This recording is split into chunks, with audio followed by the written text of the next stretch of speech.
ಪುಣ್ಯಭೂಮಿ, ಕರ್ಮಭೂಮಿ, ತ್ಯಾಗಭೂಮಿ, ಮೋಕ್ಷಭೂಮಿ ಎಂಬಿತ್ಯಾದಿ ಹೆಗ್ಗಳಿಕೆಗಳಿಗೆ ಪಾತ್ರವಾಗಿರುವ ನಾಡು ನಮ್ಮದು. ಹಾಗೆಯೇ ಅತ್ಯಂತ ಪ್ರಾಚೀನವೂ ಪರಮ ಪವಿತ್ರವೂ ಆದ ಸಂಸ್ಕೃತಿ ಪರಂಪರೆ ನಮ್ಮದು.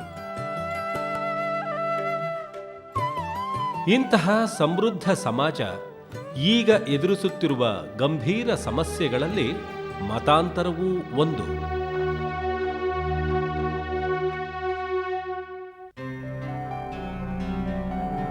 ಇಂದು ಕ್ರೈಸ್ತ ಮಿಷನರಿಗಳು ಕೋಟಿಗಟ್ಟಲೆ ವಿದೇಶಿ ನಿಧಿಯೊಂದಿಗೆ ಭಾರತದಾದ್ಯಂತ ಕೈಗೊಂಡಿರುವ ಮತಾಂತರ ಕಾರ್ಯ ಹಿಂದೂ ಸಮಾಜಕ್ಕೆ ಸವಾಲು ಒಡ್ಡುವ ಹಂತ ತಲುಪಿದೆ. ಸರ್ವೇ ಜನಾಃ ಸುಖಿನೋ ಭವಂತು ಎನ್ನುತ್ತವೆ ವೇದಗಳು. ಇವ ನಾರವ ಎಂದೆಣಿಸದೆ ಇವ ನಮ್ಮವ ಎನ್ನಬೇಕೆಂಬ ಸಂದೇಶ ನೀಡಿದ್ದಾರೆ ಕ್ರಾಂತಿಕಾರಿ ಅಣ್ಣ ಬಸವಣ್ಣನವರು. ಇನ್ನು ರಾಷ್ಟ್ರಕವಿ ಕುವೆಂಪು ಅವರಂತೂ ವಿಶ್ವ ಮಾನವನೆಂಬ ಅಭೂತಪೂರ್ವ ಕಲ್ಪನೆಯನ್ನೇ ನೀಡಿದ್ದಾರೆ. ವಸುಧೈವ ಕುಟುಂಬಕಂ ಅಂದರೆ ಇಡೀ ಜಗತ್ತೇ ಒಂದು ಕುಟುಂಬ ಎಂಬ ಸುಂದರ ಕಲ್ಪನೆಯ ಸಂಸ್ಕೃತಿ ನಮ್ಮದು. ಎಲ್ಲರಲ್ಲಿ ಮತ್ತು ಎಲ್ಲದರಲ್ಲಿ ಭಗವಂತನನ್ನು ಕಾಣುವ ವಿಶಾಲ ಮನೋಭಾವ ನಮ್ಮದು. ಆದರೆ ನಮ್ಮ ಈ ಹೃದಯ ವೈಶಾಲ್ಯವನ್ನೇ ದೌರ್ಬಲ್ಯವೆಂದು ತಿಳಿದುಕೊಂಡು ಕೆಲವು ಕ್ರೈಸ್ತ ಮಿಷನರಿಗಳು ಸದ್ದಿಲ್ಲದೆ ಮತಾಂತರ ಕಾರ್ಯದಲ್ಲಿ ತೊಡಗಿದ್ದರೆ, ಅಮೆರಿಕನ್ ಮೂಲದ ಮಿಷನರಿ ಸಂಸ್ಥೆಯೊಂದು ಭಾರತದಲ್ಲಿ ತಾನು ಕೈಗೊಂಡಿರುವ ಮತಾಂತರದ ಉದ್ದೇಶ, ವ್ಯಾಪ್ತಿ, ವೈಖರಿಯ ಬಗ್ಗೆ ಬಹಿರಂಗವಾಗಿಯೇ ಹೇಳಿಕೊಂಡಿದೆ.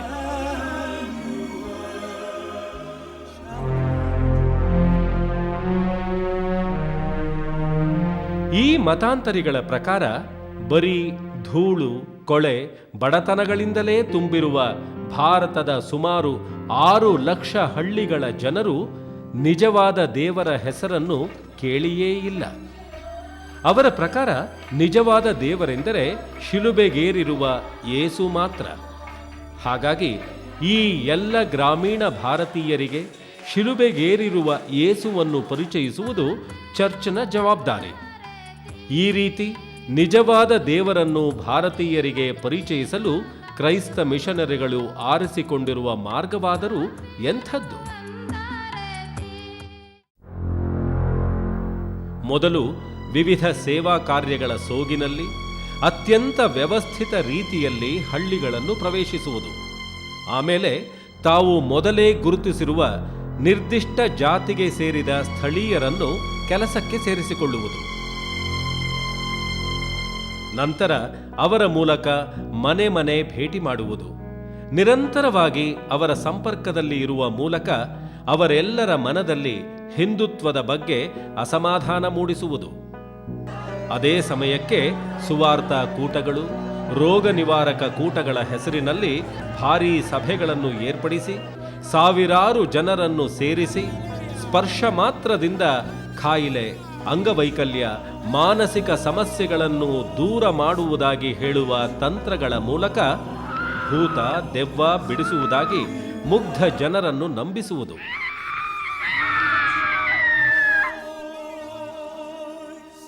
ಕೊನೆಗೆ ಜ್ಞಾನ ಸ್ನಾನ ಎಂಬ ಕ್ರಿಯೆಯ ಮೂಲಕ ಅವರೆಲ್ಲರನ್ನೂ ಕ್ರೈಸ್ತ ಮತಕ್ಕೆ ಮತಾಂತರಗೊಳಿಸುವುದು. ಇದನ್ನೇ ಬ್ಯಾಪ್ಟಿಸಂ ಎನ್ನುತ್ತಾರೆ ಮಿಷನರಿಗಳು. ಹೀಗೆ ಕ್ರೈಸ್ತ ಮಿಷನರಿಗಳ ಮಾತಿಗೆ ಮರುಳಾಗಿ ಕ್ರೈಸ್ತ ಮತವನ್ನು ಅಪ್ಪಿಕೊಳ್ಳುತ್ತಿರುವ ಮುಗ್ಧ ಬಂಧುಗಳು ಹಿಂದುತ್ವದ ಭಾರತೀಯತೆಯ ಸಾರವನ್ನೆಲ್ಲ ತಿಳಿದುಕೊಂಡು ಇಲ್ಲಿ ಶಾಂತಿ ಸಿಗದೆ ಬೈಬಲನ್ನು ಚೆನ್ನಾಗಿ ಅರ್ಥೈಸಿಕೊಂಡು ಜೀಸಸ್ನಿಂದ ಮಾತ್ರ ನೆಮ್ಮದಿ ಎಂದು ಅರಿತು ಮತಾಂತರವಾಗುತ್ತಿದ್ದಾರೆಯೇ? ಖಂಡಿತ ಇಲ್ಲ. And Jesus said, "Go, and I will make you fishers of men." ಅದು ಆಮಿಷದ, ಮೋಸದ ಮತಾಂತರ. ಪಾದ್ರಿಗಳೇ ಹೇಳುವಂತೆ ಹೀಗೆ ಮತಾಂತರಗೊಳ್ಳುವವರೆಲ್ಲರೂ ಕುರಿಗಳು. ನಾವು ಹೆಣೆಯುತ್ತಿರುವ ಬಲೆಗೆ ಬೀಳುತ್ತಿರುವವರು. ಅಂದರೆ ಇವರಲ್ಲಿ ಯಾವುದೇ ರೀತಿಯ ಮಾನಸಿಕ, ಆಧ್ಯಾತ್ಮಿಕ ಪರಿವರ್ತನೆ ಇಲ್ಲ.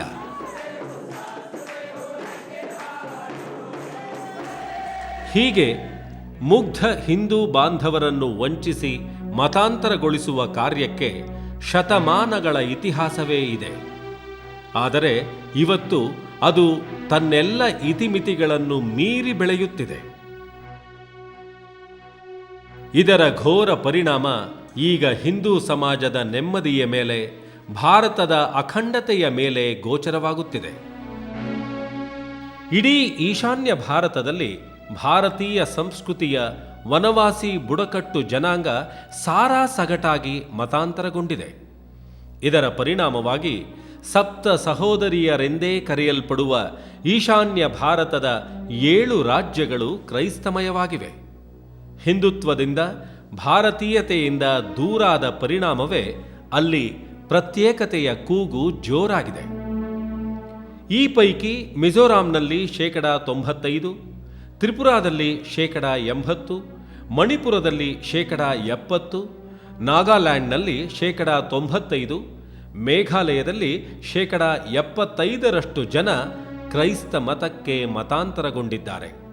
ನಾಗಾಲ್ಯಾಂಡ್ನಲ್ಲಂತೂ ಭಾರತದ ನಾಯಿಗಳಿಗೆ ಪ್ರವೇಶವಿಲ್ಲ ಎಂಬ ಬೋರ್ಡು, ಜೊತೆಗೆ ನಾಗಾಲ್ಯಾಂಡ್ ಪ್ರವೇಶಿಸಲು ವೀಸಾ ರೀತಿಯ ಇನ್ನರ್ ಲೈನ್ ಪರ್ಮಿಟ್ನ ಅವಶ್ಯಕತೆ ಭಾರತದ ಸ್ವಾಭಿಮಾನ, ಸಾರ್ವಭೌಮತೆಯನ್ನೇ ಕೆಣಕುವಂತಿದೆ. ಈ ರಾಜ್ಯಗಳು ಬ್ಯಾಪ್ಟಿಸಂ ಪ್ರೇರಿತ ಭಯೋತ್ಪಾದನೆಯಿಂದ ನಲುಗಿ ಹೋಗಿವೆ. ಹೇಗಿದೆ ನೋಡಿ, ಶಾಂತಿ ದೂತರೆಂದು ಹೇಳಿಕೊಳ್ಳುವ ಕ್ರೈಸ್ತ ಮಿಷನರಿಗಳು ಮತಾಂತರದ ಮೂಲಕ ಬಿತ್ತಿರುವ ಅಶಾಂತಿಯ ಬೀಜ.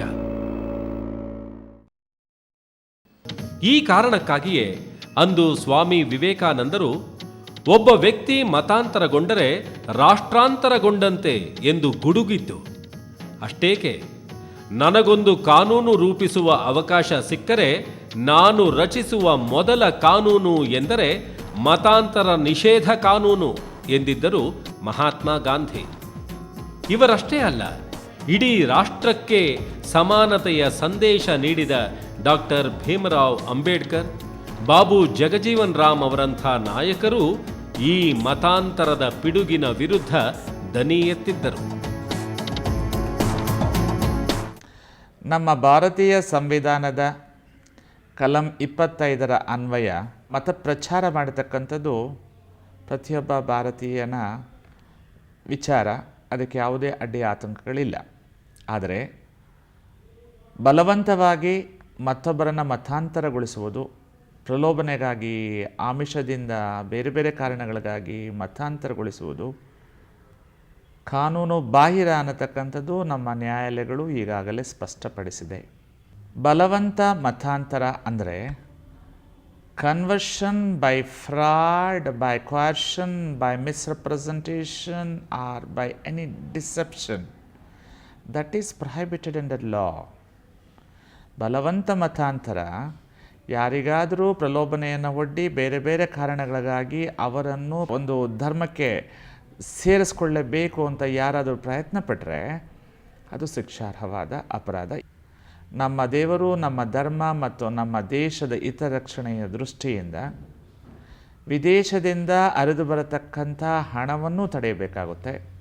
ಹಾಗಾಗಿ ಮತಾಂತರವನ್ನು ನಾವು ನಿಲ್ಲಿಸಬಹುದು. ಧರ್ಮವನ್ನು ಮುಕ್ತವಾಗಿ ಬೋಧಿಸುವ, ಅನುಷ್ಠಾನಗೊಳಿಸುವ ಹಾಗೂ ಪ್ರಚಾರ ಮಾಡುವ ಹಕ್ಕನ್ನು ನಮಗೆ ನೀಡಿದೆ ಭಾರತದ ಸಂವಿಧಾನದ 25ನೇ ವಿಧಿ. ಆದರೆ ನಮ್ಮ ಸಂವಿಧಾನ ನೀಡಿರುವ ಧಾರ್ಮಿಕ ಸ್ವಾತಂತ್ರ್ಯದ ಹಕ್ಕನ್ನು ದುರುಪಯೋಗಪಡಿಸಿಕೊಂಡು ಈ ರೀತಿ ಕಾನೂನು ಮುರಿಯುವ ಕೆಲಸದಲ್ಲಿ ತೊಡಗಿದ್ದಾರೆ ಕ್ರೈಸ್ತ ಮಿಷನರಿಗಳು.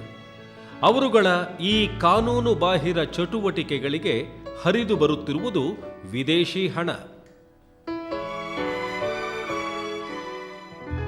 ಈ ಕ್ರೈಸ್ತ ಮಿಷನರಿಗಳು ವಿದೇಶಗಳಿಂದ ಸಾವಿರಾರು ಕೋಟಿ ರೂಪಾಯಿ ಹಣ ಸಂಗ್ರಹಿಸಿ ಈ ರೀತಿಯ ಅಕ್ರಮ ಮತಾಂತರ ನಡೆಸಲು ಕಾರಣವಾದರೂ ಏನು?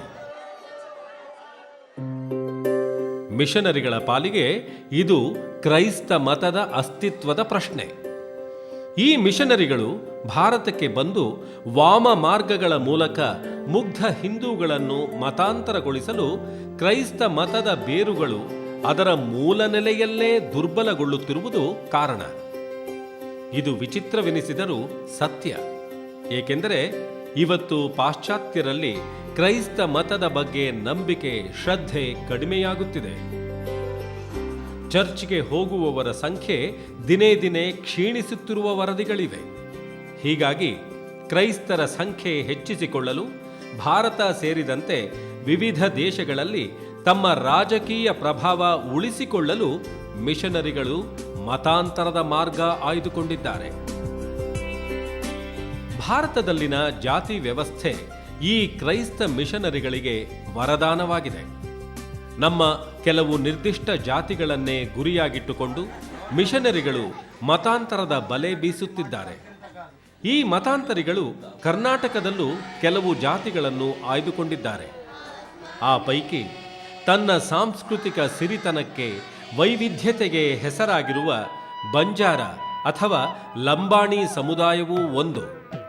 ರಾಣಾ ಪ್ರತಾಪ ಸಿಂಹನ ವಂಶಸ್ಥರಾದ ಇವರು ಸೈನಿಕರಾಗಿ ವಿದೇಶಿ ಆಕ್ರಮಣಗಳ ವಿರುದ್ಧ ಸಫಲ ಹೋರಾಟದ ಇತಿಹಾಸವುಳ್ಳವರು. ಬಂಜಾರ ಮಹಿಳೆಯರಿಗೆ ಸ್ವತಃ ಪಾರ್ವತಿಯೇ ವಿಶಿಷ್ಟ ಉಡುಗೆ ನೀಡಿದಳೆಂಬ ನಂಬಿಕೆ ಇದೆ. ಕಾಶ್ಮೀರದಿಂದ ಕನ್ಯಾಕುಮಾರಿಯವರೆಗೂ ಹರಡಿರುವ ಈ ಜನಾಂಗವನ್ನು ಸಾರಾಸಗಟಾಗಿ ಮತಾಂತರಗೊಳಿಸಲಾಗುತ್ತಿದೆ.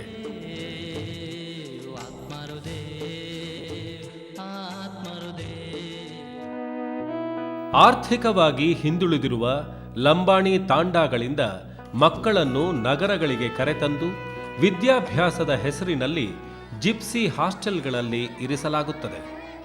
ಅವರನ್ನು ಅತ್ಯಂತ ಚಿಕ್ಕ ವಯಸ್ಸಿನಲ್ಲೇ ಮತಾಂತರಗೊಳಿಸಲಾಗುತ್ತಿದೆ. ಬೆಂಗಳೂರಿನಲ್ಲೇ ಇರುವ ಜಿಪ್ಸಿ ಇಮ್ಯಾನ್ಯುಯಲ್ ಫೆಲೋಶಿಪ್ ಟ್ರಸ್ಟ್ ಪ್ರತಿ ವರ್ಷ 16 ಕೋಟಿ ರೂಪಾಯಿಗಳನ್ನು ಇದಕ್ಕಾಗಿಯೇ ಖರ್ಚು ಮಾಡುತ್ತಿದೆ.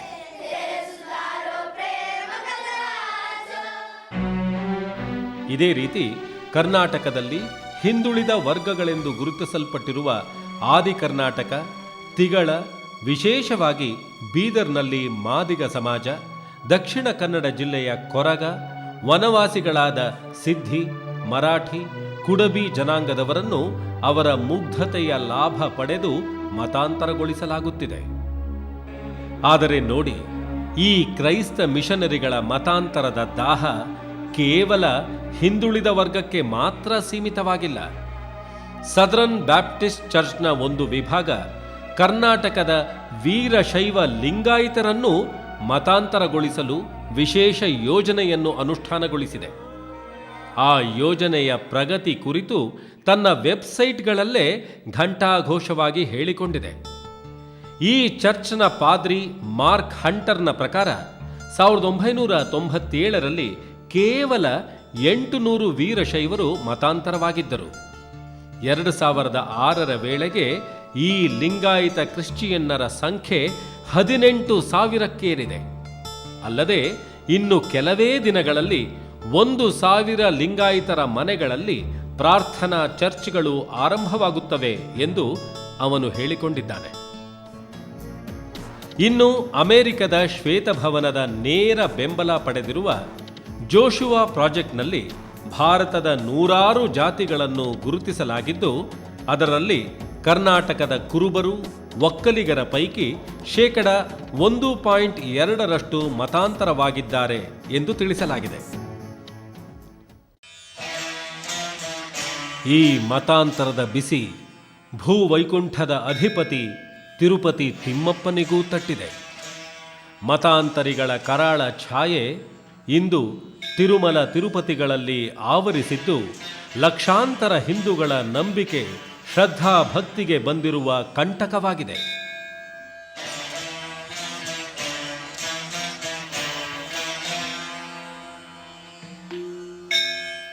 ಮತಾಂತರದ ಪಿಡುಗು ಇಷ್ಟೊಂದು ವ್ಯಾಪಕವಾಗಿದ್ದರೂ ಹಿಂದೂ ಸಮಾಜ ಜಾಗೃತವಾಗದೇ ಇರುವುದು ಆತಂಕದ ವಿಷಯ. ವಾಸ್ತವವಾಗಿ ಈ ಮತಾಂತರ ಎಂಬುದು ಯಾವುದೋ ಒಂದು ನಿರ್ದಿಷ್ಟ ಜಾತಿ ಜನಾಂಗದ ಸಮಸ್ಯೆ ಅಲ್ಲ. ಅದು ಇಡೀ ಹಿಂದೂ ಸಮಾಜದ, ಇಡೀ ದೇಶದ ಸಮಸ್ಯೆ. ಇನ್ನು ಮುಂದೆ ಮತಾಂತರವಾಗುವುದನ್ನು ತಡೆಯುವುದರ ಜೊತೆಗೆ ಈಗಾಗಲೇ ಮತಾಂತರಗೊಂಡಿರುವ ನಮ್ಮ ಬಂಧುಗಳನ್ನು ಮರಳಿ ಮಾತೃಧರ್ಮಕ್ಕೆ ಕರೆತರಬೇಕಿದೆ. ಮನಸ್ಸು ಮಾಡಿದರೆ ಮನೆ ಬಿಟ್ಟು ಹೋಗಿರುವ ಮಗನನ್ನು ಮನವೊಲಿಸಿ ಮತ್ತೆ ಹಿಂದಕ್ಕೆ ಕರೆತರುವುದು ಕಷ್ಟವೇನಲ್ಲ ಬಿಡಿ. ಈ ರೀತಿ ಮತಾಂತರಗೊಂಡವರನ್ನು ಮಾತೃಧರ್ಮಕ್ಕೆ ಕರೆತರುವ ಪರಾವರ್ತನ ಕಾರ್ಯವೂ ನಡೆಯುತ್ತಲೇ ಇದೆ. ಇದು ಕೂಡ ಇಂದು ನೆನ್ನೆ ಶುರುವಾದುದಲ್ಲ. ಹಿಂದೆ ವಿದೇಶಿ ಆಕ್ರಮಣಕಾರರ ಕಾಲದಲ್ಲಿ ಯಾವತ್ತು ಮೊದಲ ಹಿಂದೂ ಮತಾಂತರಗೊಂಡನೋ ಅಂದಿನಿಂದಲೇ ಈ ಪರಾವರ್ತನ ಕಾರ್ಯವನ್ನು ಹಿಂದೂ ಸಮಾಜ ನಡೆಸಿಕೊಂಡು ಬಂದಿದೆ. ಮಾತೃಧರ್ಮ ತೊರೆದು ಹೋದವರನ್ನು ಮರಳಿ ಕರೆತರುವ ಒಂದು ಮಾರ್ಗವನ್ನು ತೆರೆದಿಟ್ಟಿದೆ. ದೇವಲ ಮಹರ್ಷಿಗಳಿಂದ ಆರಂಭಿಸಿ ಸ್ವಾಮಿ ದಯಾನಂದ ಸರಸ್ವತಿ, ಆಚಾರ್ಯ ಚಾಣಕ್ಯ ಮತ್ತು ಕರ್ನಾಟಕದಲ್ಲಿ ವಿದ್ಯಾರಣ್ಯರು ಸೇರಿದಂತೆ ದೇಶದ ಅನೇಕ ಮಹಾಪುರುಷರು ಮತಾಂತರ ತಡೆದಿದ್ದಷ್ಟೇ ಅಲ್ಲ, ಮತಾಂತರಿಗಳ ವಿರುದ್ಧ ಬೌದ್ಧಿಕ ಪ್ರತ್ಯಾಕ್ರಮಣ ಕೂಡ ನಡೆಸಿದ್ದರು. ಈಗಲೂ ವನವಾಸಿ ಕ್ಷೇತ್ರಗಳಲ್ಲಿ ನಡೆಯುತ್ತಿರುವ ಸೇವಾ ಕಾರ್ಯ ಹಾಗೂ ಧರ್ಮ ಜಾಗರಣದ ಚಟುವಟಿಕೆಗಳಿಂದಾಗಿ ಸಹಸ್ರಾರು ವನವಾಸಿ ಬಂಧುಗಳು ಮಾತೃಧರ್ಮಕ್ಕೆ ಮರಳಿ ಬರುತ್ತಿದ್ದಾರೆ. ಗುಜರಾತಿನ ಡಾಂಗ್ ಜಿಲ್ಲೆಯಲ್ಲಿ ನಡೆದ ಶಬರಿ ಕುಂಭವೇ ಇದಕ್ಕೆ ಸಾಕ್ಷಿ. ಕರ್ನಾಟಕದಲ್ಲಿ ಕ್ರೈಸ್ತ ಮತ ಅಪ್ಪಿಕೊಂಡಿದ್ದ ಲಂಬಾಣಿ, ಮಾದಿಗ, ಆದಿ ಕರ್ನಾಟಕ ಸಮುದಾಯದ ಬಂಧುಗಳು ಜಾಗೃತ ಹಿಂದೂಗಳ ಪ್ರಯತ್ನದ ಫಲವಾಗಿ ಮತ್ತೆ ಹಿಂದುತ್ವದ ತೆಕ್ಕೆಗೆ ಮರಳಿದ್ದಾರೆ. ಹಾಗೆ ಹಿಂದೂ ಸಮಾಜ ಸದಾಕಾಲ ಮತಾಂತರದ ವಿರುದ್ಧ ಜಾಗೃತವಾಗಿರಬೇಕಾದರೆ ಅದಕ್ಕೆ ವಿವಿಧ ಸಮುದಾಯಗಳ ಸ್ವಾಮೀಜಿಗಳು, ಮಠಾಧೀಶರು, ಸಾಧು ಸಂತರ ಪ್ರೇರಣೆ, ಆಶೀರ್ವಾದ ಮತ್ತು ಮಾರ್ಗದರ್ಶನ ಅತ್ಯಗತ್ಯ. ಪೂಜ್ಯ ಮಠಾಧೀಶರ, ಸಾಧು ಸಂತರ ನೇತೃತ್ವದಲ್ಲಿ ಎಲ್ಲ ಜಾತಿ ಪಂಗಡಗಳ ಪ್ರಮುಖರು ಮತ್ತು ಪ್ರಜ್ಞಾವಂತರು ಕ್ರೈಸ್ತ ಮಿಷನರಿಗಳ ಕಾರ್ಯಕ್ಷೇತ್ರವಾಗಿರುವ ಮತಾಂತರದ ಪಿಡುಗಿನಿಂದ ತತ್ತರಿಸಿರುವ ಹಿಂದುಳಿದ ಪ್ರದೇಶಗಳಲ್ಲಿ, ಕುಗ್ರಾಮಗಳಲ್ಲಿ, ಕೊಳೆಗೇರಿಗಳಲ್ಲಿ ಧರ್ಮ ಜಾಗೃತಿಯನ್ನು ಮೂಡಿಸಿ ನಮ್ಮವರು ಮತಾಂತರಿಗಳಿಂದಾಗಿ ದಾರಿ ತಪ್ಪುವುದನ್ನು ತಡೆಯಲು ಕಾರ್ಯಪ್ರವೃತ್ತರಾಗಬೇಕಾಗಿದೆ. ಜಾತಿ ಆಧಾರಿತ ಮೇಲು ಕೀಳು, ಅಸ್ಪೃಶ್ಯತೆಯಂಥ ಅನಿಷ್ಠ ಪದ್ಧತಿಯನ್ನು ತೊಡೆದು ಹಾಕಿ ಜಾತಿ ಸಮುದಾಯಗಳ ಮಧ್ಯೆ ಸಾಮರಸ್ಯ ಮೂಡಿಸುವಲ್ಲಿ ಕ್ರಿಯಾಶೀಲರಾಗಬೇಕಾಗಿದೆ. ಧರ್ಮ ಜಾಗರಣದ ಈ ಮಹತ್ವದ ಕಾರ್ಯದ ಭಾಗವಾಗಿ ನಾಡಿನ ವಿವಿಧ ಭಾಗಗಳಲ್ಲಿ ಸಾಮೂಹಿಕ ಸತ್ಯನಾರಾಯಣ ಪೂಜೆ, ಕಾರ್ತಿಕ ದೀಪೋತ್ಸವ, ದೀಪಪೂಜೆ, ಗೋಪೂಜೆ, ಸಾಮೂಹಿಕ ಶಿವಲಿಂಗ ಪೂಜೆ, ಸ್ವಾಮೀಜಿಗಳಿಂದ ಪಾದಯಾತ್ರೆ ಮುಂತಾದ ಕಾರ್ಯಕ್ರಮಗಳನ್ನು ಆಯೋಜಿಸಿ ಮಾತೃಧರ್ಮಕ್ಕೆ ಮರಳುವವರನ್ನು ಪ್ರೋತ್ಸಾಹಿಸಲಾಗುತ್ತಿದೆ. ಗ್ರಾಮೀಣ ಧರ್ಮ ರಕ್ಷಾ ಸಮಿತಿಗಳ ರಚನೆ, ಅರ್ಚಕರ ಸಮಾವೇಶ, ಧರ್ಮ ಜಾಗೃತಿ ಸಭೆ, ಸಹಭೋಜನ ಮತ್ತು ಮಹಿಳಾ ಸಮಾವೇಶಗಳ ಮೂಲಕ ಧರ್ಮ ಜಾಗೃತಿ ನಡೆಸಿ ಪರಾವರ್ತನದ ಕಾರ್ಯವೂ ನಡೆಯುತ್ತಿದೆ.